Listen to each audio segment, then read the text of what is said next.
Hello everyone and welcome to my Soap Twist 24 channel. I hope everyone is having a wonderful day. Before we begin, please hit the subscribe button and give this video a thumbs up. Bridget's hands trembled as she grasped the folded piece of paper, causing the edges to crease.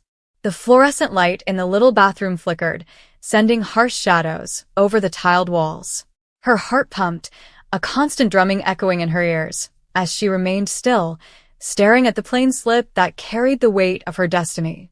She hadn't intended to look at the results yet. Not here, not now, in this cramped apartment bathroom with chipped sink and peeling wallpaper. But the envelope had been burning a hole in her handbag all day, and curiosity, or perhaps dread, had finally taken over. She gently unfurled the paper, gasping her breath as her eyes examined the sharp black letters. 3 words leapt out, forceful and unyielding. SHE isn't pregnant. Bridget's legs buckled, and she slid against the edge of the bathtub, the cold porcelain grounding her as the world appeared to tilt. Her mind raced, revisiting the previous few weeks, the nausea, weariness, and murmured wishes she hadn't dared to express aloud. She was certain, persuaded, that this was the moment her life would change into something new, something bigger. However, the paper in her palm revealed a different narrative, leaving her hollow. She pressed her palm on her mouth, stifling sobs. The silence in the room was stifling, punctuated only by the distant sound of traffic outside. Will was still at work, his shift at the garage lasting late into the evening, as it usually did. She hadn't told him about the test yet and didn't want to till she was certain. Now, certainty was like a stone in her chest. How would she confront him? How did she explain to him that the future they tentatively imagined, a cot in the corner of their little bedroom, a high chair jammed into the kitchen, wasn't coming? Bridget folded the paper again and slipped it into her pocket, as if hiding it would erase the reality. She stood there, spraying cold water on her face, but the shock did little to dispel the cloud in her head. She had to move, do something, anything, to keep the weight of those words from crushing her. She grabbed her coat and walked out, the crisp autumn air stinging at her cheeks as she approached the garage where Will worked. The streets were alive with the city's rhythm, honking horns, pedestrian talk, and the faint glimmer of neon signs flashing to life as dusk fell. Bridget hardly noticed. Her mind was a jumble of what-ifs and whys, each sharper than the last. They had been together for 3 years, she and Will, establishing a life in this loud, chaotic city. It wasn't perfect. Money was tight, their apartment was a shoebox, and Will's long hours meant they had little time together, but it was theirs. The idea of having a baby had been a modest dream, one they just recently began to discuss in whispered voices over late-night coffee. That dream now felt like a bitter mirage. The garage came into view, its fluorescent lights spilling out onto the sidewalk. Will's employer, Tony, was outside, washing his hands with a rag while conversing with a customer. Bridget paused, her pace slowing. She wasn't sure why she had come here, or what she expected to find. Perhaps she only wanted to see Will, to ground herself in the familiar rhythm of his voice and the steady way he moved through the world. Bridget. Tony's voice interrupted her thoughts. His broad face broke into a grin as he waved her over. I did not expect to see you here. Will is in the rear, finishing up an oil change. She nodded with a little smile. Thank you, Tony. I'll wait. The garage smelled like motor oil and metal, which she had come to connect with Will. She saw him across the bay, his head down over the hood of a damaged automobile. His dark hair was tangled, and a streak of grease splattered over his cheek. Even now, in the thick of her turmoil, seeing him calmed her. She stood at the entryway, watching him work, his hands deft and sure as he tightened a bolt. When he finally looked up and saw her, his face lit up with an unguarded smile that made her heart skip. He wiped his hands on his coveralls before jogging over, his boots clanging on the concrete floor. Hey you, he said with a friendly voice. What is this? Surprise inspection? She attempted to giggle, but it came out forced. Something like that. Will's smile faded, and his eyes narrowed as he watched her. Are you okay? Bridget said, You look off. She then closed her mouth. The words wouldn't come. Not here, not with the tools clattering and machines humming around them. Instead, she dug into her pocket and pulled out the folded paper, delivering it to him without looking up. He accepted it, his face furrowed as he unfurled it. She watched his expression, waiting for the words to sink in. His look shifted, surprise, then perplexity, then something softer, which she couldn't quite identify. Not pregnant, he stated gently, almost to himself. He gazed up at her, his gaze seeking. Do you think you were? She nodded, her throat tightening. I was so certain, Will. The symptoms, I don't know, I just thought. Her voice faltered, and she looked aside, wiping back tears. He took a step closer, his hand touching hers, warm and calloused. Hey, he said softly. That's okay. We're fine. But it didn't feel right. Not to Bridget. The disappointment was a living thing, slithering up around her chest. She wanted to believe him, to let his words ease her pain, but all she could think about was the void where hope had been. They stood there for a minute, the noise from the garage fading into the distance. Will gripped her hand, his thumb making little circles on her knuckles. Come on, he exclaimed finally. Let's get out of here. Tony won't mind if I leave a bit early.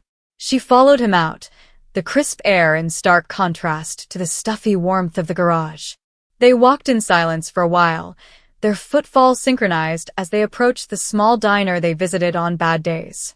It was a ritual of sorts, greasy burgers, strong coffee, and a calm understanding that did not require words.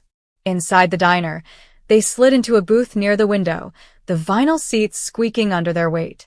Bridget stared at the menu, her thoughts still stuck on those 3 words.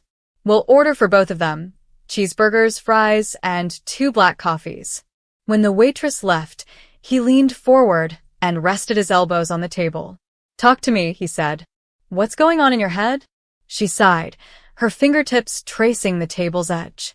I do not know, Will. I thought this was it, you know? I assumed we were starting something. And now it feels like I got it all wrong. He reached across the table and covered her hand. You did not get anything wrong. These things occur, or don't happen. That doesn't imply we've given up trying, or that we won't succeed. She glanced at him, his steady gaze anchoring her. Are you not disappointed? He hesitated, and she saw a glimpse of something, possibly sadness or relief, before he buried it with a little smile. Sure, I am disappointed. I was getting used to the thought of a child running around and making a mess of everything. But I am not disappointed in us. We have time, Bridget. We'll figure it out. His words were a lifeline, and she clung to them despite her doubts. They ate in relative silence, with only the clatter of dishes and the faint murmur of chatter filling the air. When they were done, Will paid the bill, and they walked back into the night, the city pulsing around them. The walk home was quieter, with the early tension lessening, but not disappearing. Bridget leaned against Will's side, his arms stretched around her shoulders. She wanted to believe him, to know that this was only a detour, not a dead end. However, the weight of the test results lingered as a reminder of what might not be. Will's phone buzzed as they arrived at their flat. He looked at the television, his expression changing to one of mild displeasure. It's my mom, he said, holding up the phone. She's been texting me all day about something family-related, Bridget said with a faint smile. You should call her back. She'll just keep blowing up your phone if you don't. He sighed, but it was with nostalgia. Yeah, you're right. He went into the kitchen to accept the call, leaving Bridget to collapse on the couch. She could hear the low murmur in his voice and the occasional laugh, and she realized how different this time was for him. While she was dealing with the loss of a dream, Will's family, his exuberant, friendly, and ever-optimistic family, were most likely arranging their next big party, blissfully unconscious of the news that had just rocked her world. When Will returned, his face was beaming with a grin. You won't believe this, he murmured, collapsing onto the couch beside her. My mom has already planned a cookout for next weekend. She says she's inviting everyone, cousins, aunts, uncles, and so on. She's ecstatic because she believes it's been too long since we've all gotten together. Bridget's heart wrenched. Will's family was a force of nature, a large, boisterous, and loving tribe that filled every space they entered. They had greeted her with open arms from the minute Will brought her home, their warmth in stark contrast to her own little, dysfunctional family. The prospect of confronting them now, with their never-ending questions and well-meaning curiosity, felt daunting. "That's great," she responded, attempting a smile. "They're always so happy to see everyone." Will bent his head, watching her. "Are you sure you are okay? If the cost is prohibitively high, you are not required to attend. I can make an excuse." She shook her head. "No, I will come. It will be good." A distraction, perhaps. He nodded, but his gaze lingered on her, as if he could see the flaws she was attempting to conceal. "All right," he finally said. "But let me know if you need to go, okay?" No questions asked. The following week was a whirl of routine, work, errands, and peaceful nights with Will. Bridget immersed herself into her job at the bookstore, meticulously organizing shelves and assisting clients. It was simpler to lose herself in the routine of work than to focus on the anguish that lingered. But as the weekend arrived, the notion of the barbecue loomed larger, evoking a mix of excitement and fear. When Saturday arrived, the air was fresh and the sky was a bright blue.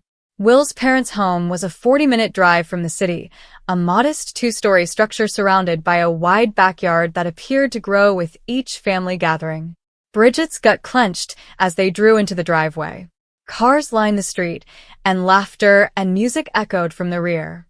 Will clasped her hand as they exited the automobile.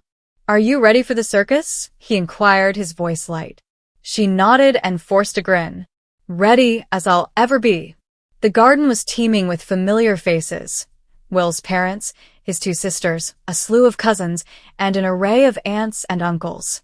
The children played over the grass, chasing each other with water pistols, while the adults gathered around tables heaped with food. The aroma of grilled burgers and charcoal hung in the air, combining with that of newly cut grass. Will's mother, Linda, was the first to notice them, and her face lit up as she rushed over. "Here you are," she exclaimed, drawing Bridget into an embrace. "I was starting to think you two were going to ditch us." "Wouldn't dream of it, Ma," Will responded, caressing her cheek. Linda's eyes gleamed when she gazed at Bridget. "You look nice, darling. How have you been looking after my son?" Bridget managed a laugh, her nerves partly calmed by Linda's kindness. "Trying to." The afternoon was a whirlwind of food, talk, and laughs.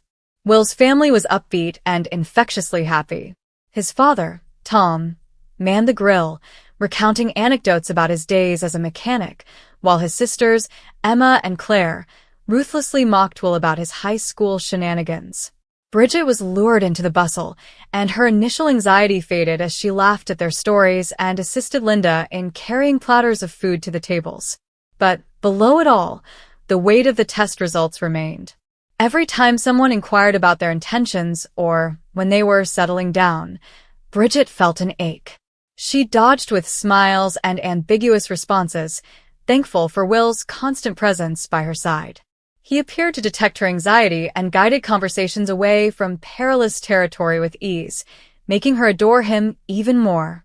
As the sun began to fall, the family gathered around a bonfire, the children roasting marshmallows while the adults drank beer and told stories. Bridget sat close to Will, putting her head on his shoulder. The fire crackled, casting a warm glow over the group, and for a brief moment, she felt a sense of calm. Linda sat down next to them, her face warm in the firelight. "Are you two doing okay?" she inquired, her tone low enough to keep the talk secret. Bridget tensed, but Will responded calmly. "Yes, Ma. Simply managing life, you know?" Linda nodded, her gaze lingering on Bridget. "If you ever need to chat, love, I am here. It does not have to be something big." Bridget gulped hard, the warmth in Linda's voice almost overwhelming her. "Thanks," she said, barely above a whisper. Later, as they drove home, the city lights blurred by, Bridget felt a shift. The disappointment lingered, a subtle hurt, but it was offset by the warmth of the day, a reminder that she wasn't alone. Will's family, with their noisy, messy love, had surrounded her in something substantial, something she could lean on. And Will, steady, unshakable Will, was her anchor. We'll get through this, he replied, as if reading her mind. His hand met hers in the darkness, and his grip was tight. She nodded and squeezed his hand. Yeah, she replied gently. We will. The road continued ahead, and the city appeared before them.